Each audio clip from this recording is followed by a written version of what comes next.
When we do research on classic Old West gunfights, a couple of things come stand out. Most of these fights were at close range. In the OK Corral fight, for example, uh, as the altercation began, they could literally reach out and touch each other. Now, in a lot of the other fights, they were in saloons or outside on the porch, that kind of a thing. It was still relatively close encounters. A few of them took place out on the street where maybe they were 25, 50 yards apart. That's a pretty typical kind of a shoot. And that's the prototype for the Westerns and the movies, is being in the street and kind of an athletic contest. And they're like gun smoke, they're down the street from each other. Now, there's a few exceptions. In one of the fights, um, California Sheriff Harry Morse took down Juan Soto with a 225 yard shot with a Spencer rifle.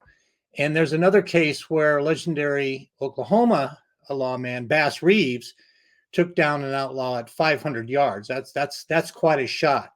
But the shot we're going to talk about today puts all of those in the shade. The one we're going to talk about today is one where an adversaries were 1,538 yards apart. Okay, now that's not feet, that's yards. And to put that into perspective, we're talking about more than 15 football fields. Think about that. 15 football fields in a row. That's just incredible. And how did this happen? Well, what's the weapon? Well, a big 50 allegedly took down a Native American at that distance, almost a mile. Okay, a shot. And how did that happen? And is there a weapon that could actually shoot that far? Well, let's go back and take a look at the history and see if that's doable. Okay. Well, it was on June 27th, 1874.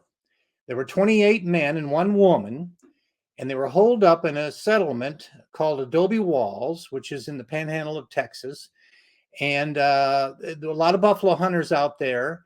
And Adobe Walls was famous because 10 years earlier, there'd been a similar fight there with none other than Kit Carson and a battalion of Union officers who were there to punish the Comanches and their allies, the Araphaho and the Kiowa, for raiding on wagon trains. It was during the Civil War, and most of the soldiers had been shipped east.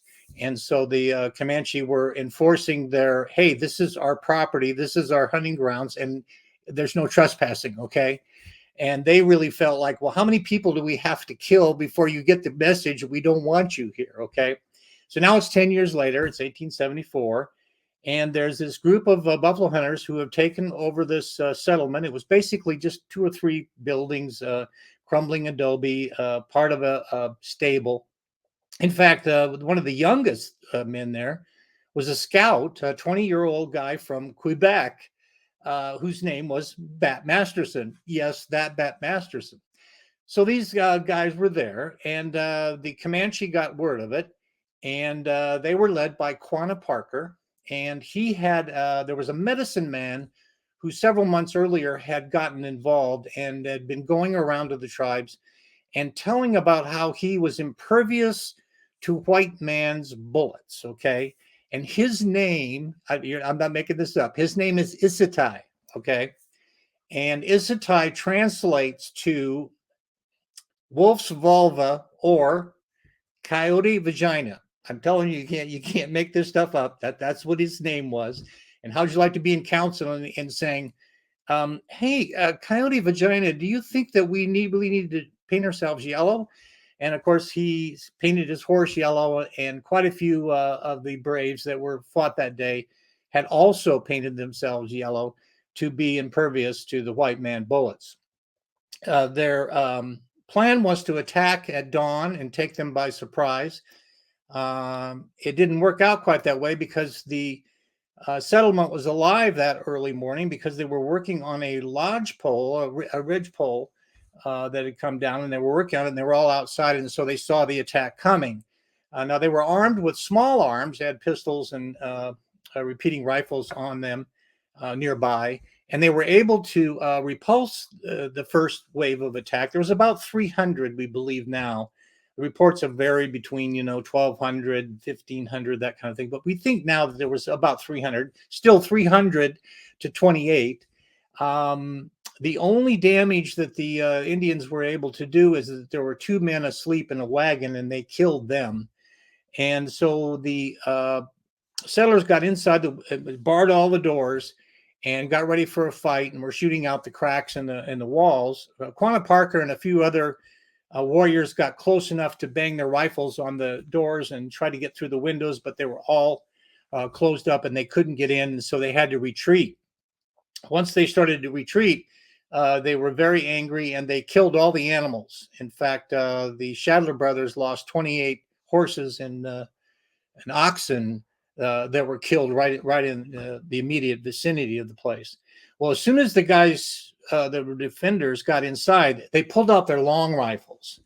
And their long rifles were capable of shooting long distance. These were the big sharps. They called them the big 50-90 calibers, what the most of them were shooting. And so they started to shoot, and they shot 15 retreating Comanche as they were disappearing back beyond the trees. And so now it became a siege and a standoff. And on the second day, there wasn't much. There was firing going on from a distance, and they kept their distance. And but the defenders were brave enough that they went outside and moved the animals, because the animals were starting to decompose and smell, and they got rid of them off of the property.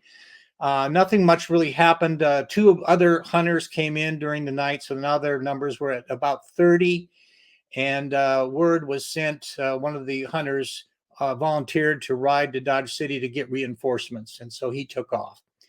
And so on the third day, and this is the day we're interested in, on the morning of the third day, 15 Indians appeared on a ridge that was about a mile to the east of there. Now, I've been out there. This is very forlorn country. There's nothing really there today but a plaque and a monument. But you have to kind of see it. I always feel like I have to go and stand where they stood so I can kind of get the lay of the land.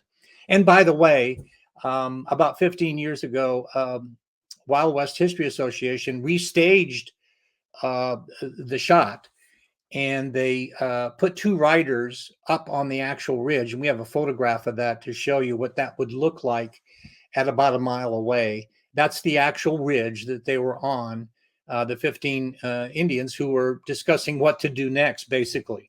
Well, as legend has it, Billy Dixon, who was one of the scouts, friend of Bat Masterson's, he took a borrowed Sharps rifle. He tested the wind. And this sounds ridiculous. Okay. He tested the wind. Okay. He threw some dust up in the air.